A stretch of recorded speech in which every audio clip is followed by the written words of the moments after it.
muggy day. Sky's gloomy, air's all wet. Oh, man. At least let me finish my sentence. Ugh. Ugh. Cold, cold, cold. Oh.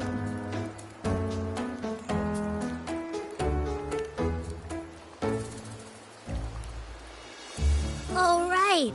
I'm famished. We barely had a bite sprinting all the way here from Ragusa.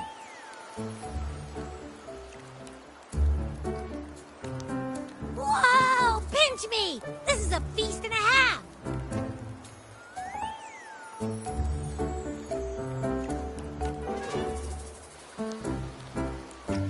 Hey, Rover. So, we did bring enough money, right? I mean, we kind of rushed out without grabbing anything.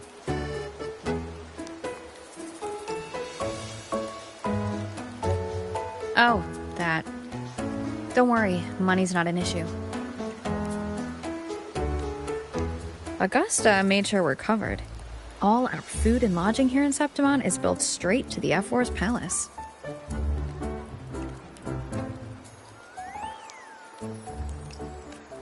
But I think the owner might have overdone it a little.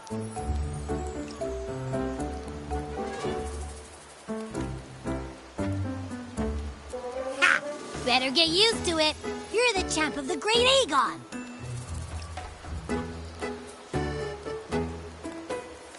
And you know me. If food's on offer, I'll be a scoffer.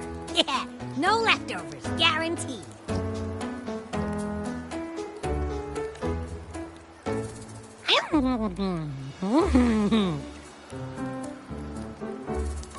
Free stay? Free meal? Zephyr really knows how to treat guests. Maybe we should, you know, hang around a bit longer.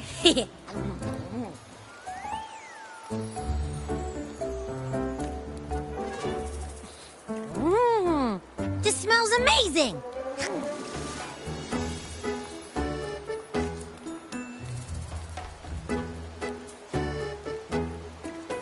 Abby, what do you think Imperator wants me to find? If Cardathia's right, the last clues should be somewhere on the Sanguis Plateaus.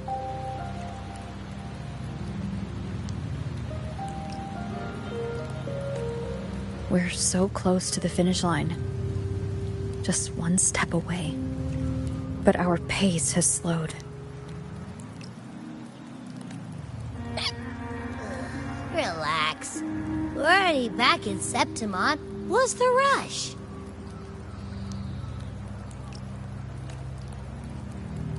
I remember Lupa said there's this weird blight cloud hanging over the Sanguis Plateaus.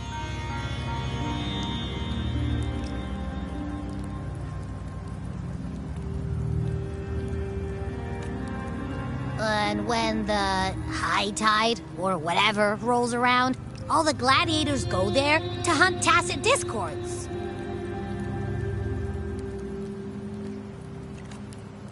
Wait, is the high tide coming up soon? The Aphor's invite did say something about a big hunt. Huh, that reminds me. Aren't we supposed to meet her today?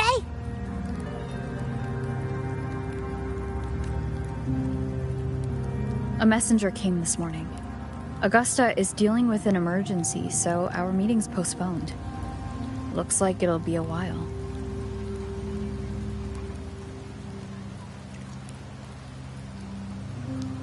An unexpected change. It's throwing everything off course. I don't like the feel of it. And why me for this hunt? If it's about the Great Aegon, the messenger said none of the other gladiators were invited.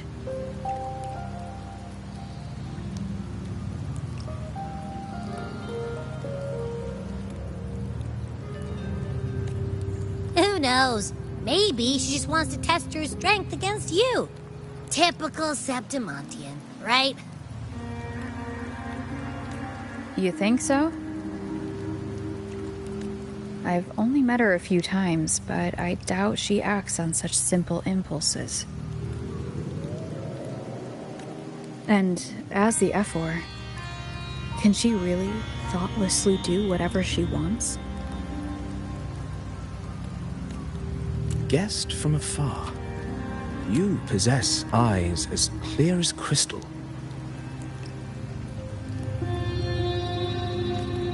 But what troubles you so that eyes once bright as the highland sky now darken with rolling clouds?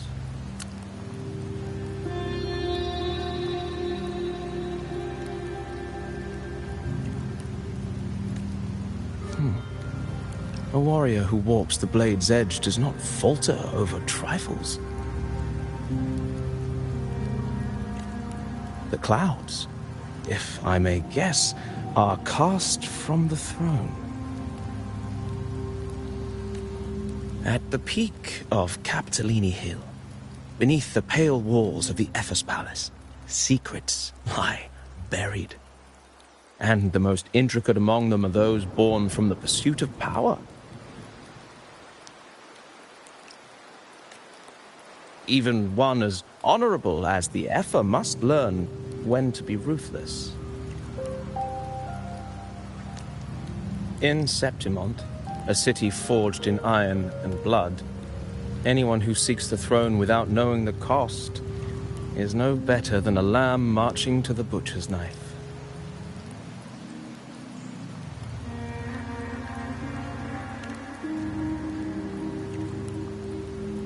I am Nestor, a traveling poet.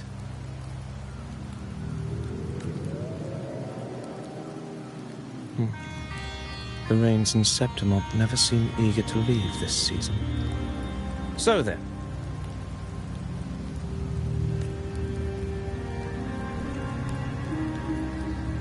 if you are curious about the Ephor, then allow me to say that nothing would honor me more than to offer even a modest service to the champion of the great Aegon. Wait, how do you know she's the champion? And all that stuff about the Ephor, too.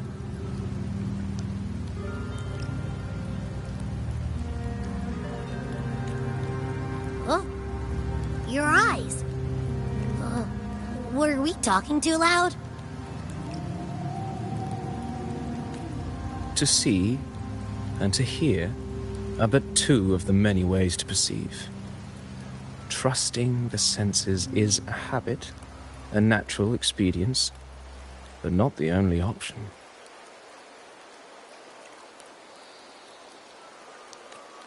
Truth be told, I've been gathering inspiration for my next epic, and its protagonist is none other than Augusta, the Ephor of Septimont. That's why I speak of her with some familiarity. I have a feeling your tale with her will soon be written. And knowing more about those who walk alongside you is rarely without its benefits.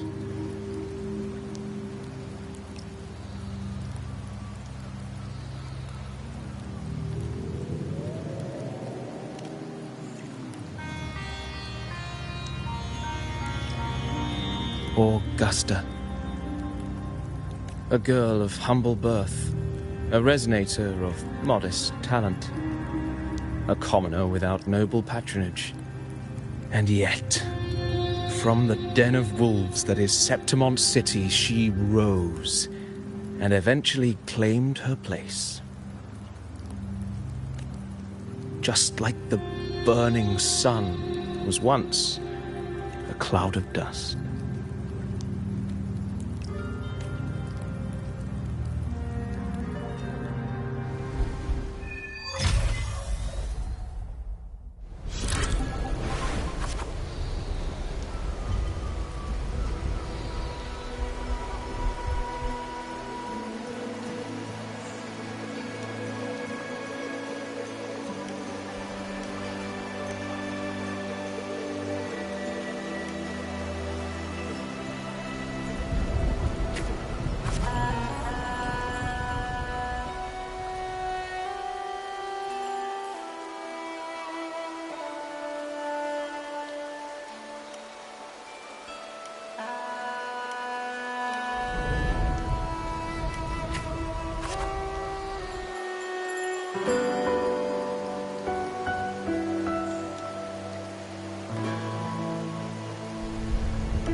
Fail enough times, and you might eventually succeed.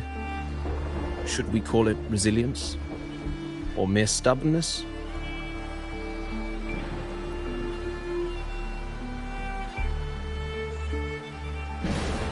Or perhaps, for a girl who has lost everything, there was never a second option. She had no one to trust but herself, and naught but a blade to hold. And yet, as the first stanza of an epic, this is nothing extraordinary. Since the lament, across the scorched lands of Solaris, I've heard this story repeat itself, again and again. Greatness.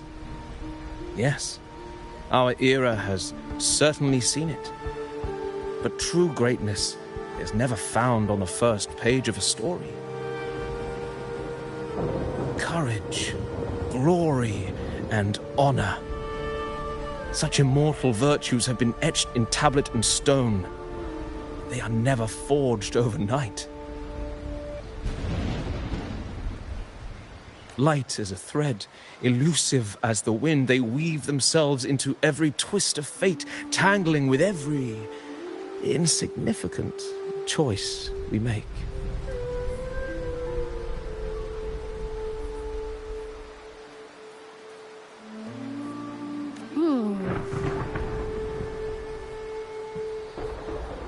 I don't know. It's just unbelievable. The Augusta he's talking about, and the F where we saw in the arena. No way they're the same person.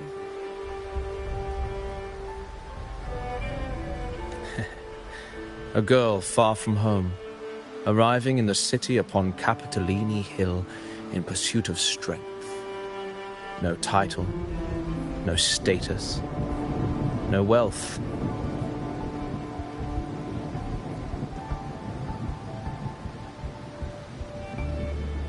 I doubt anyone at the time could have imagined her rising to where she is now.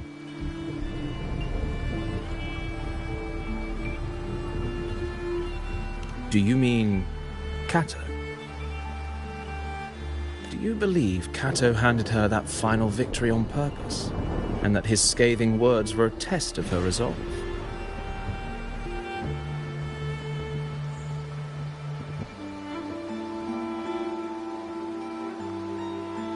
Then Cato must have been an idealist to place his faith in a girl with nothing to her name.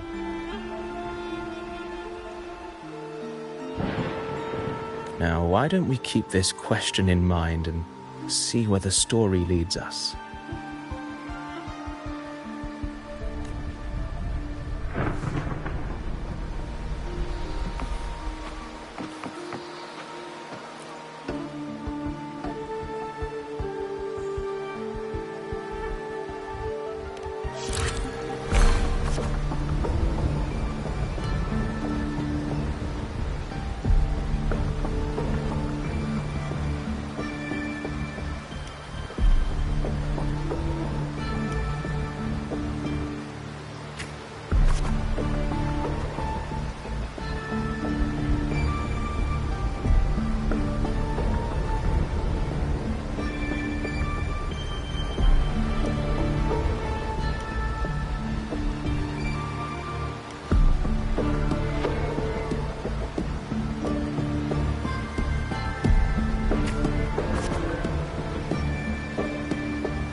merely the rough shape of a short epic. This is all I can offer about the F4.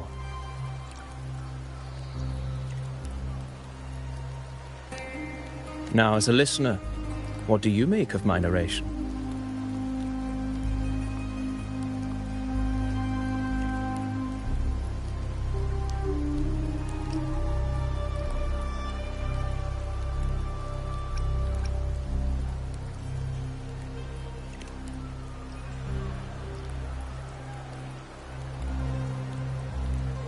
In this, you are right.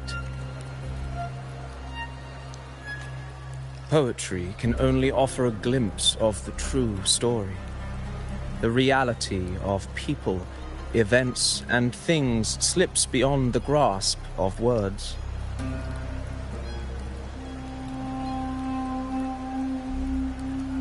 I do not belong in the pages of the epic, so I remain confined to the observer's gaze. I can imagine events and emotions unfold, but I cannot truly recreate them.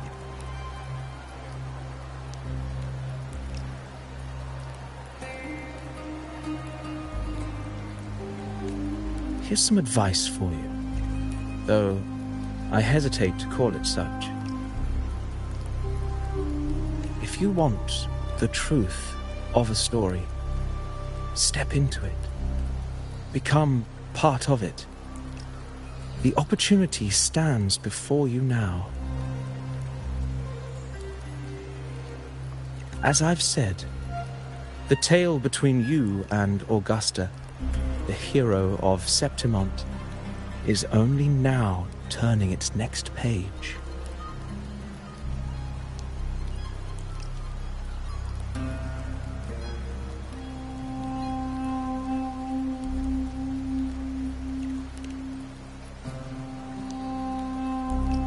It's not difficult to see. Fate flows like the stars, tracing their course. Your destination is written in the steps you take.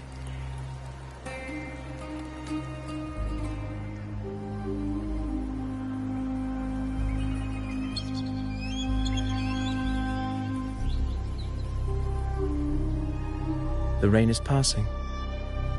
I hear it ceasing its symphony upon the earth.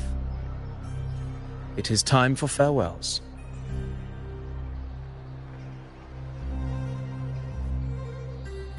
Before I leave, may I ask you one last question? What is it that has lifted Augusta to the seat of power? What is it that makes a ruler?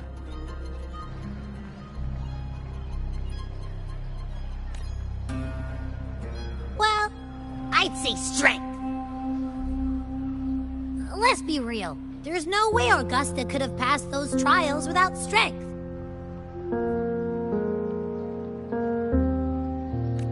Rover, what do you think?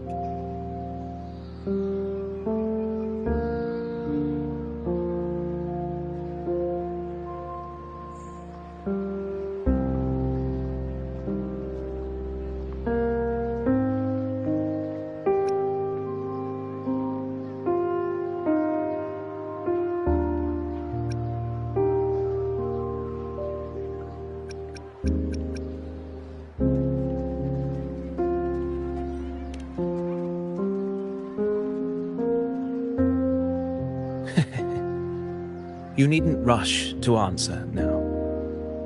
Keep it in mind as you continue your journey. When the final chapter is written, the answer will reveal itself.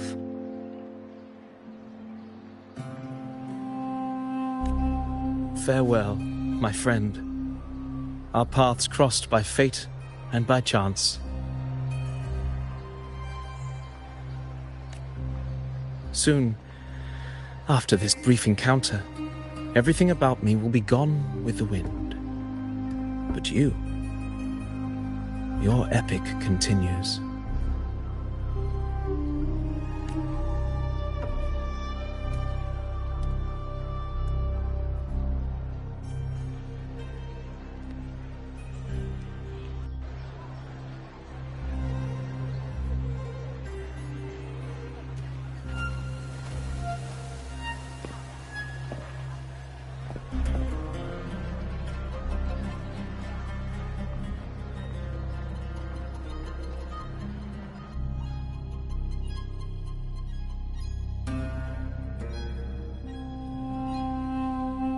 Your Excellency, you have indulged her too much. As the priestess, Yuno is far too unruly in both action and word. It's a disgrace to her title.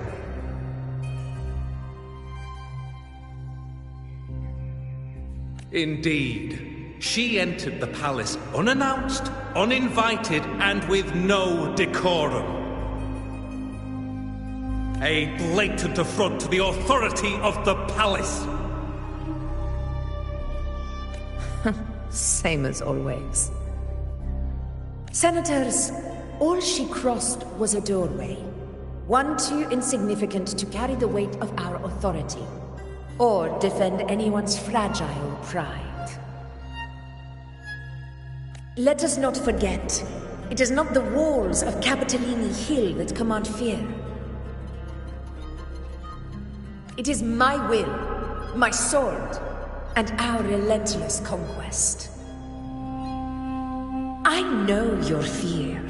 You fear a priestess's voice drowning yours, and a rebel challenging the Senate's rules. But listen well. Power does not bow to sycophants, cowering behind their traditions. If you seek power, then step from the shadows. Face me, and prove yourself worthy.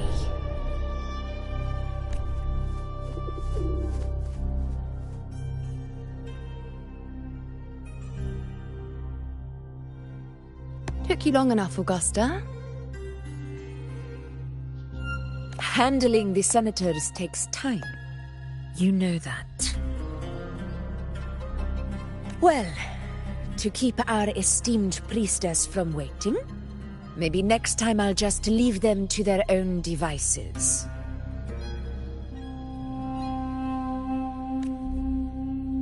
I'll make sure they record every detail of your feat and relay it word for word to Grandmother Lilibet.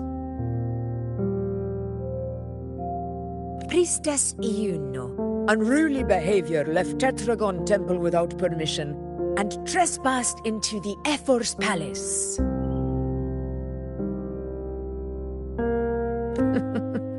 I wonder, who will lose it first? Lilibet or you? Let those old foxes report me all they want.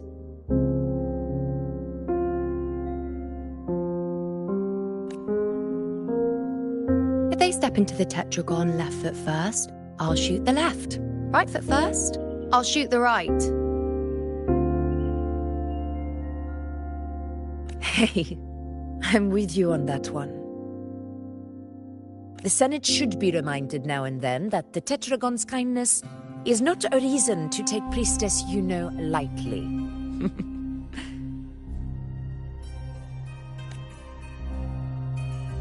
Why didn't you wait there? I had everything handled. We depart for the hunting ground tonight. If anything changed, you could have reached me by my terminal. You didn't need to come all the way here. I want you free of duty until that day arrives.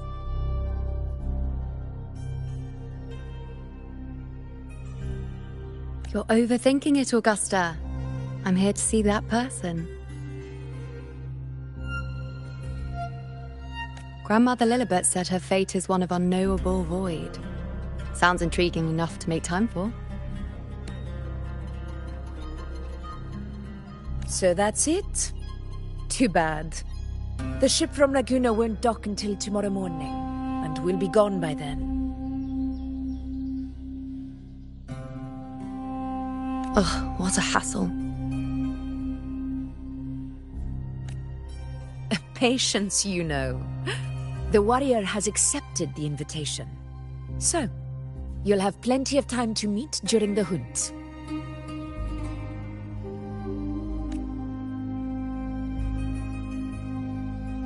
Is there something else you want to say?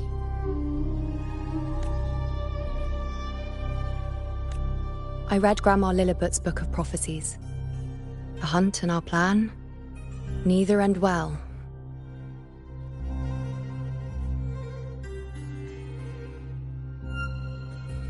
Are you sure we should go through with this? Risk does not trouble me. Peril simply requires greater strength. But really, when did you start caring about the temple's traditions?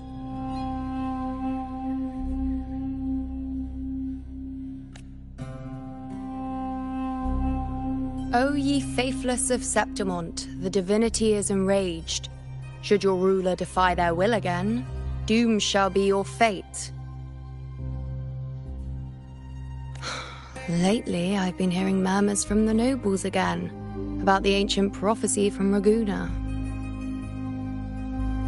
I will admit, those words once carried weight. But when our ancestors crossed the waters and climbed these hills, Raguna's divinity didn't get a seat on the ship. And the priestesses all said the prophecy was incomplete. Only the hero of heroes, wielding extraordinary power, risen from the dark tides, shall bring eternity to Septimont. Then shall the waters quiet, the tempest still, and glory return with the blood of the old king. Do not forget, this is the other half of the prophecy. Fabius, Attilius, Valeria, one after another, these heroes have saved Septimont from the brink of ruin. As long as a hero stands, no disaster can break this eternal city. What if this time is different? What if ruin is our fate?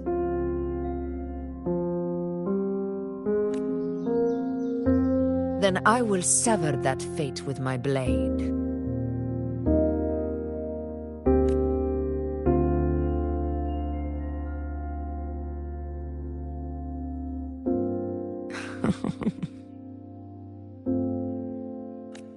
What's so amusing? So, the fearless priestess Iuno can be frightened after all. But it's fine. If you're afraid, don't push yourself. I can handle this alone. Most revered priestess, wait for me in the temple. I shall return victorious. Frightened. Me? If anything, it's you, trying to shut me out and face it alone. Fine. Go ahead. You'll come back to me sooner or later. That I can't deny. I knew it. So you do need me for this hunt. Thank you. You know. Why are you saying this?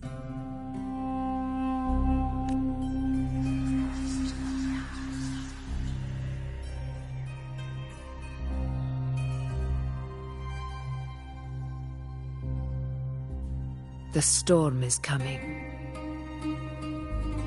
Come, you know my friend. The best way to greet a storm is to walk straight into it.